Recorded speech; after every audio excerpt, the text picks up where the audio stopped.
Y'all, as we continue our Tigers Modern Defense series, it's only right. Let's cover a game played by who it is named after. It's not named after Tiger the animal. It's named after Tiger Hillarp Persson, a Swedish GM who has popularized this system, this option for black.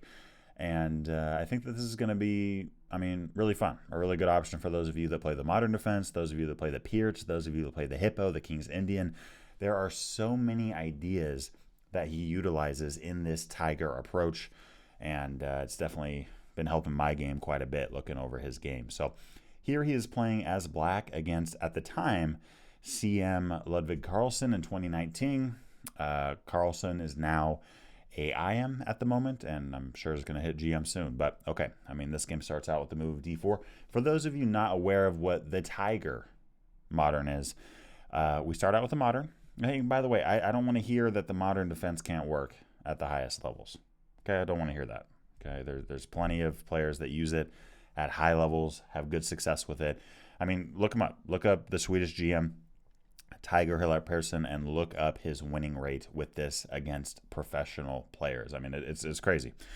But okay, we have D6. So far, guys, we're playing just like we would with the Hippo. This is how I play the Hippo. I start out with 1, 2, and 3. And then depending on what your opponent does, you can shift the direction that you take in the game, right? So here white is going for a 150 attack / English attack, as I heard it called when I was younger. And often what white is trying to do in this setup is they're looking to play queen d2, castle queenside, and then just start hurling pawns down at us. And for a Hippo player, this can be, very dangerous, right? This can be very scary at the very least. And it's good to have a strong response against this other than the Hippo that you have in your back pocket. Now, I do think that it is possible for many players out there to continue with the Hippo. I have continued with the Hippo against this, and I've had good success with it. That said, right, it is a very solid option to go with this move of A6 going into the Tigers Modern, and that's exactly what we see here from him. And with H4, there's different approaches that you can take. H6, H5, knight F6. In the game here, we have the move of knight F6. And then with F3, we have pawn to B5, taking quick queenside space. This is the idea. We see that white is going for that aggressive 150 attack type approach. All right, we're going to play aggressive as well. We're going to take this space up. Now, here we have queen D2. We have H6 that is played. Interesting, putting these pawns side by side. And now with castling queenside, we have knight BD7. So for those of you that play the Hippo, you're probably noticing some similarities in this position. Right now, of course, the big difference is that there's this knight on F6. This knight is not on E7. But it's very similar in a lot of ways. And what I will say is that if you do play the Tigers Modern, you got to be prepared in these types of positions for the move of E5. Right? You got to be prepped. This is a big moment. If you don't find the right move here, you're dead loser. That's it. Now, of course, he found the right move, but it's not taking, okay? Because if you take, they capture back. The problem still persists, and our knight's attacked. We can't take the pawn because of the fact that there's a battery ram down the D file, and this is not good. If let's say we run away with the knight to H5 or so, E6 can be played. If we capture, bishop D3. Let's say we play knight F8, which would usually be a good defensive response. We could run into bishop takes, or mouse slip there. Even that's better for white, but bishop takes G6, and the queen's cooked, right? With E5, it's also not running away with the knight to H5. Sure, you're looking at G3, but white can calmly stop that, and then they're threatening to trap your knight. And right now, where's your knight going to go? Are you going to run it back to G7? That's not good. And for knight G8, okay, white takes space, F4. If we play B4, white simply moves. We're just getting mauled right now. We're getting mauled, right? So with the move of E5, the Tigers Modern is all about that counter-attacking punch, and that's what we see here, the move of pawn to B4, right? Love this idea. And here you're able to get away with it as black because if white does take on F6, you can take on C3. They take, you take. All is good. Not to mention that you're outnumbering white 2-1 in the center, and your knight can reroute to D5. But if they take on G7, you can take on d2 with check. And that's key, because if this was not check, white could go, you know what, fine, I lost my queen, but guess what? I'm going to get it right back while I take your rook, while I'm checking you. Terrible for us, right? Not only is this pawn promoting with that 8-point upgrade, but they're getting rid of a rook. So that's a 13-point upgrade. If am I doing my math right, guys? Yeah, 8 plus 5 is 13. 13-point upgrade in one move. So that'd be terrible. But white just doesn't have the time, right? They're in check. They got to respond to that. Once they do, rook to g8. We don't want that pawn promoting. Bishop takes h6. I get it. The pawn's close. But, guys, we're up a queen for a bishop and 2 pawns. I mean, come on. Let's be real here. c5.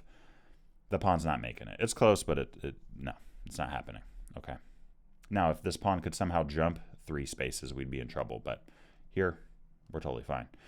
So, again, guys, in these types of positions, when you see e5, Tiger's Modern, defense technique, b4, counter-attacking punch, and then from that point, we're looking to route our knight to d5. And again, if you take, we take. We're cool. We're chilling. Here in the game, we see CM Carlson go with the move of knight to a4. And now our knight doesn't have to go to g8, h7, h5. I mean, talk about ugly squares where that knight could get kicked or is just simply terrible. For the rest of the game, we instead see knight to d5. Centralized knight, putting pressure on that bishop on e3, which is a very important piece for the white side. White here in the game saved the bishop. I mean, if white wants to play bishop c4, for example, we could get rid of that bishop, maybe play e6. All of a sudden, right, I know I keep mentioning the hippo, but again, a lot of y'all do play the hippo, and I want to show you the transferable ideas that you have here. All of a sudden, this kind of looks like a hippo. Like if I saw this position, I would actually assume that you were playing a hippo. We got a bunch of pawns on the 6th rank. We got our knight tucked. We got a bishop fianchettoed. It looks like this one's about to fianchetto on the way. That b pawn pushed a lot, right? So you have some very interchangeable ideas in these kind of spots. Now with bishop f2 played in the game, we have bishop b7, and after bishop c4, a5, right? a5. I mean, yeah, white could end up trying to take off this pawn on b4 because they're attacking our defender for it, right? So they are threatening, or at least thinking about this idea of capturing on d5, taking on b4. So, okay, we play a5, we take that space, and in the game here we have bishop to b3, and now e6, right? Solid pawn structure. We're okay, right? Just like with the hippo, we're okay with white taking on d6. We're not okay with white taking on e6, because if white ever did that and we captured back, our king doesn't defend those, right? e6 and g6 are very vulnerable once the f-pawn captures, right, and turns into one of them. But if you take on the queen side like this, you're fine, right? You're fine. Your queen covers those spots very well. Even if this knight could get to e4 very fast, okay, we just move our knight and it's defended. That's it, right? So we're comfortable here. In the game, we have the move of pawn to f4. Now, this is a little bit advanced, but I think that this is something very important to think about. When we're playing the game of chess, guys, they say that pawns are the soul of chess, right? So pawns are the structure, they're the fence line in terms of where the pieces can go, where the pieces are trying to go, all that kind of stuff. Here, if we're looking at black's pawn structure, we have a good mix of pawns on dark squares as well as light squares, right? And because of that, we have a lot of squares that we're fighting for, all in the same rank, which is great. White, on the other hand, they have a lot of advanced pawns, which can be good, right? And that's kind of the risk you take when you're playing something like the hippo, like the Tiger's Modern. You are letting your opponent push their pawns like crazy. Now, you can either get crushed by it. That happens, okay? That's going to happen if you play the Tiger's Modern. There are going to be games where you get crushed with it. That's just going to happen. The other day on stream, I was playing the Tiger's Modern. There was a game I got absolutely wiped, right? And then there's been games where I get a great position with it, right? So what you have here is a position where white has advanced so much with their dark square pawns, or, I mean, they're really just pawns on dark squares, but that the light squares are weak, right? G4, if we could get a piece there, it's never going to get kicked out by a pawn, ever. It's not possible. Same with F5, right? I mean, F5, it could get kicked, but this is a solid square. You only have one kicker. Maybe we play H5 so that can't happen. You got some light squared issues you got to think about, especially with our bishop on B7. Okay, so that's something to consider. Same on this side of the board. Because of d4, c4 feels a little bit weak. So we see the knight tech. Knight f3 is played. We have queen d7 threatening this guy, right? And in this game in particular, we didn't see black overwhelm these light squares because the king's on c1. We're going to attack the king where the king is at. But that is just a good thing to be mindful of. Knight takes b6 is played. We have capturing back a3. Now this is interesting. Personally, I mean, in this spot, we have the move of a4. And here I probably would have captured on a3 personally. I probably would have took and then played maybe rook to b8, which the engine really likes. Okay, now no, I'm not saying I'm a better player than the Swedish GM. Don't be mixing that up. But yeah, I mean, this does a good job of taking the open file. This king really, I mean, technically it can move, but let's face it, it's not feeling too comfortable. And maybe the next move we play bishop d5, right? Light square weakness, maybe e4. And we start to just continue opening up, putting pressure. And of course, white needs to be careful about taking here because now, I mean, that d pawn, you don't want to move it if you're white. With all that activity, our dark square bishop would gain. But in the game here, we have b3 from Tiger, and that's very interesting to me. Now, that's I don't know. I don't think I would have played that personally, but it's strong. Really what he's doing here is he's going, you know what, take my pawn. That's fine. I'm going to play bishop d5. That's exactly what we see in the game here. Notice, guys, this is a weak square. And what he did here is he made this c pawn a b pawn so that this bishop could never get kicked, ever. No pawn can ever kick this bishop out. The knight is 2 squares diagonal, so that ain't going to do it. This bishop is useless. This bishop, you can't even fight because of the fact that that pawn is pinned to it. Beautiful move. And, okay, I mean, we have h5 played. Black continues to break things open. We have the move of rook fb8 here.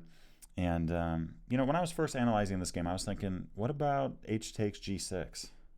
Like, what if white goes, you know what, I'm just going to start attacking. We're just too far ahead, guys. I mean, we got a bunch of great attacking pieces. What pieces are good attackers for white? I'd say the rook. I mean, that's a good attacker. Besides that, I mean, the bishops aim towards our king, but there is so much in the way, including a diagonal moving piece. The knight and the bishop aren't doing much right now. And, okay, we could take on b3. If check, we take with our queen, and kind of a Banco Gambit idea here. Okay, we're down 2 pawns, but guess what? We have access to both of the semi-open files. We can play knight a4, attacking the queen. Queen moves, we crash in with knight takes b2, and I mean, white's king's just too exposed, and our rooks are too active. We're crushing this position. Let's say the rook runs, knight c4, queen d3. You know, we could take the rook. I mean, that's winning, but hey, let's take on a3, right? I mean, that's the engine move, and we have d5, and again, I mean, just a great attacking chess. Even if you bring your queen back to c2, we throw in a check, you only have 1 blocker. This game's wrapping up fast. So, okay, we have the move of bishop takes d5 played in the game that allows the knight to come in very actively. Again, these rooks, I mean, talk about vision here.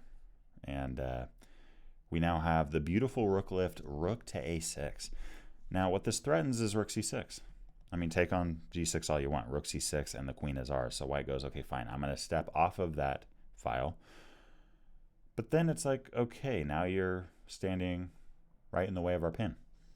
Right? Notice, black didn't take on a3 right now. We just lose the rook. We saw rook a6 threatening this, and then rook takes a3.